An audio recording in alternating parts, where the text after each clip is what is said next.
बच्चों, कथम सन्ति, सम्यक सन्ति वा? नमो नमः सर्वेभ्यः। मी नवज्योतिचा, मी योसिनिया। तो शुरू करते गाइस।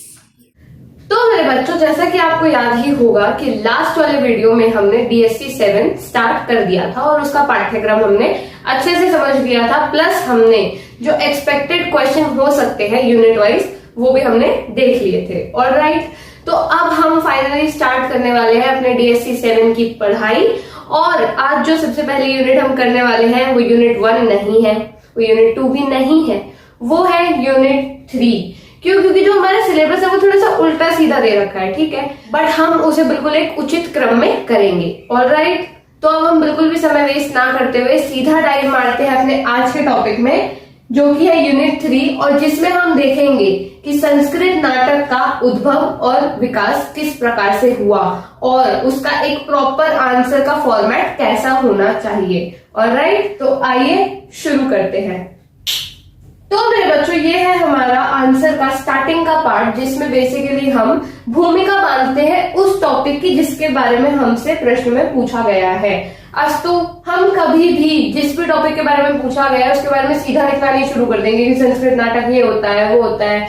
नहीं, सबसे पहले उसके उद्भव से स्टार्ट करो कि वो कहाँ से स्टार्ट हो रहा है, वो किसका भाग है, क्या है। तो देखो, हम पढ़ रहे हैं संस्कृत, तो जब हम संस्कृत के आंसर्स लिखते हैं तो उसमें छोटी छोटी कोटेशंस डालना बहुत ही अच्छा माना जाता है। टीचर को साफ दिख जाता है कि हाँ भाई, ये बच्चा कुछ तो अलग है, कुछ तो अलग कर रहा है, ठीक है। तो देखो, सबसे पहले मैंने यहाँ पर डाली है कोटेशन कर्वे कर्मम इति काव्यम, कि मैं यहाँ पे काव्य को एक्सप्लेन कर रही हूँ।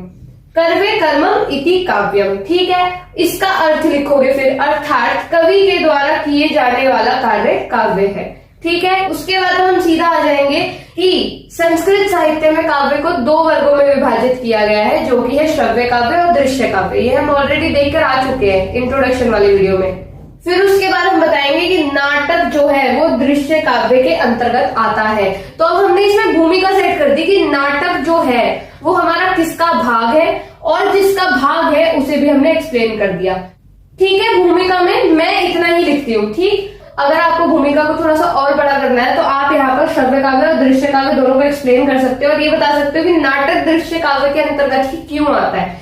क्यों? क्योंकि उसे हम पढ़ नहीं सकते श्रव्य काव्य की तरह। और अगर आप ये सोच रहे हो कि हम तो नाटक को पढ़ रहे हैं, तो नहीं, आप नाटक को पढ़ नहीं रहे हैं। नाटक जो है वो मंच पर की जाने वाली क्रिया है जो कि केवल देखी जा सकती है, तो वो इस दृश्य काव्य के अंतर्गत आती है। अब हम चलते हैं अपने second half of the answer पे और देखते हैं कि उसमें हम क्या लिखेंगे जिससे हमारा आंसर और ज्यादा एनहांस हो जाए, ठीक है। तो आइए देखते हैं। तो देखो, ये है हमारे आंसर का अगला चरण, जिसमें हम संस्कृत नाटक का थोड़ा सा इंट्रोडक्शन देंगे, ठीक है। संस्कृत नाटक भारतीय साहित्य का सर्वाधिक प्राचीन, समृद्ध एवं लोकप्रिय काव्य विधाओं में से एक है, ठीक है। कि मतलब भारतीय साहित्य में यह दृश्य काव्य का सर्वोत्तम रूप माना जाता है। तो देखो, जब मैंने इंट्रोडक्शन वाला वीडियो बताया था तब मैंने आपको बताया था कि दृश्य काव्य में रूपक आता है और रूपक के 10 भेद होते हैं, ठीक है। तो 10 में से एक नाटक है।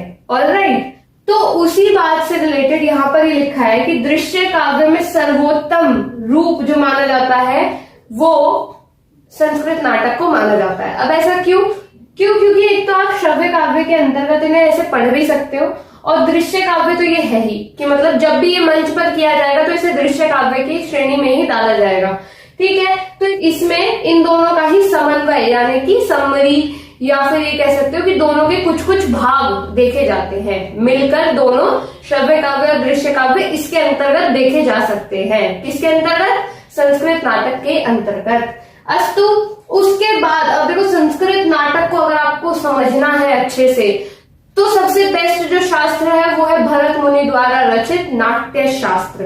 नाट्य शास्त्र में अभिनय, नाटक, रूपक हर किसी से रिलेटेड दिया हुआ है, उसमें सब कुछ बताया हुआ है। उसमें ये भी बताया हुआ है कि संस्कृत नाटकों की उत्पत्ति कैसे हुई और कितने उसके मत हैं। तो अगर आपको संस्कृत नाटक के बारे में जानना है सबसे अच्छे तरीके से तो आप भरत मुनि के नाट्य शास्त्र को देख सकते हैं। यहाँ पर भी सेम लिखा हुआ है कि भरत मुनि के नाट्य शास्त्र ने इसे शास्त्रीय स्वरूप प्रदान किया। अब अगर आप चाहो तो आप भरत मुनि के नाट्य शास्त्र के बारे में भी थोड़ा सा लिख सकते हो इसमें, जिसमें ये बताया हुआ है कि कितने नायक होते हैं, कितनी नायिका होती है, कितने रस होते हैं, कैसे रस उत्पत्ति होती है, और आप ये भी बता सकते हो कि सूत्रधार क्या होता है। जब हम वो कर लेंगे तो आपको मतलब जब पूरे सिलेबस में से आप कुछ भी उठाकर उसमें डाल सकते हो, कुछ भी ऐसे जो इससे रेलेवेंट है वो, ठीक है। तो वो सब हमें भरत मुनि के नाट्य शास्त्र में देखने को मिलता है, तो ये आप थोड़ा सा इसमें ऐड कर सकते हो इफ यू वांट, ठीक है। अब हम चलते हैं आगे और देखते हैं पहले संस्कृत नाटक का उद्भव, यानी कि संस्कृत नाटक की उत्पत्ति। इसके हमें दो मत प्राप्त होते हैं, ठीक है। तो हम दोनों मत देखेंगे और दोनों मत ही हम अपने आंसर में लिखकर भी आएंगे। अस्तु, तो आइए देखते हैं।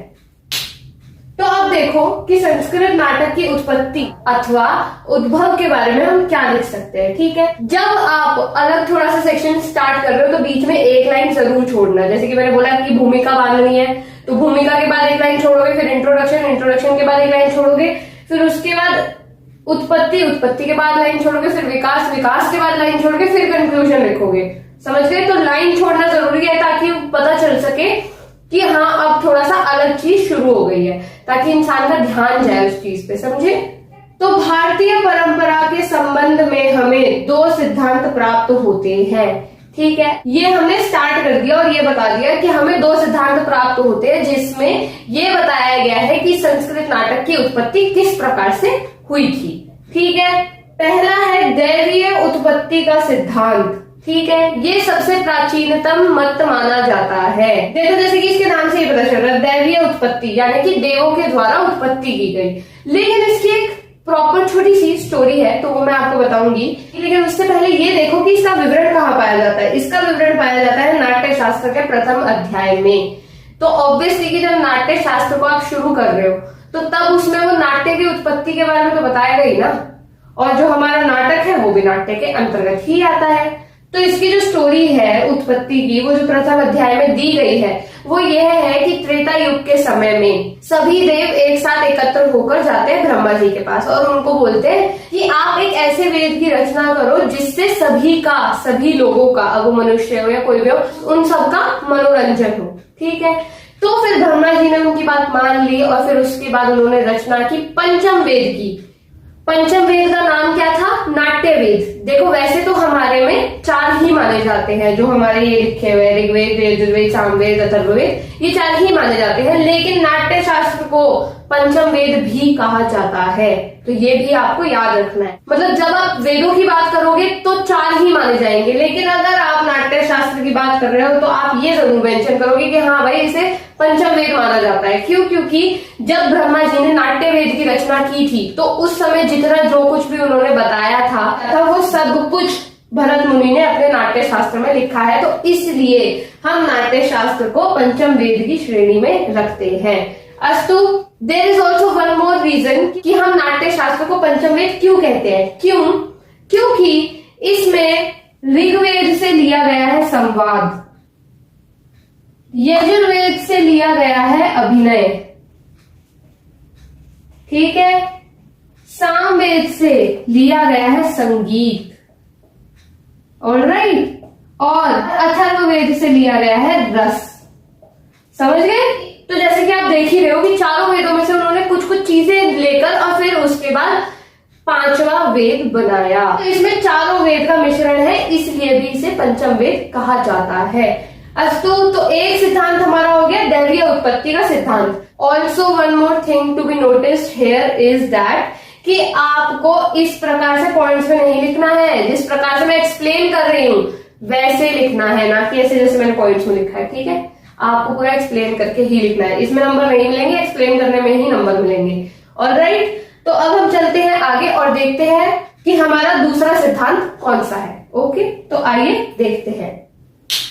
तो देखो जो हमारा दूसरा मत है वो है संवाद सूक्त सिद्धांत। अब देखो इसकी स्टार्टिंग कैसे करोगे कि भारतीय साहित्य की जो सबसे ज्यादा प्राचीनतम निधि है वो वेदों को माना गया है, और वेदों में भी सबसे प्राचीनतम वेद जो है वो ऋग्वेद को माना गया है। अब देखो हमारी ना ऐसी प्रवृत्ति हो गई है कि हम लोग हर किसी चीज की उत्पत्ति को वेदों से जोड़ देते हैं कि हो सकता है कि इसकी उत्पत्ति वेदों से ही हुई हो, तो सेम ऐसा ही इस संवाद सूक्त सिद्धांत में माना गया है कि जो संस्कृत नाटक है उसकी उत्पत्ति ऋग्वेद से हुई है। और जो हमारे महान मैक्स मूलर जी हैं वो यह कहते हैं कि भाई इसका प्रूफ भी है, जो ऋग्वेद में यम यमी, इंद्र मरुत, अगस्त्य लोपामुद्रा इत्यादि के संवाद है वो ही तो संस्कृत नाटक का मेन स्रोत है, वही तो बेस बनाते हैं। बाकी हम ये नहीं कह रहे कि कौन सा सिद्धांत सही है कौन सा गलत है, बट जो मोस्ट फेमस है वो हमारा दैवीय उत्पत्ति सिद्धांत है। अस्तु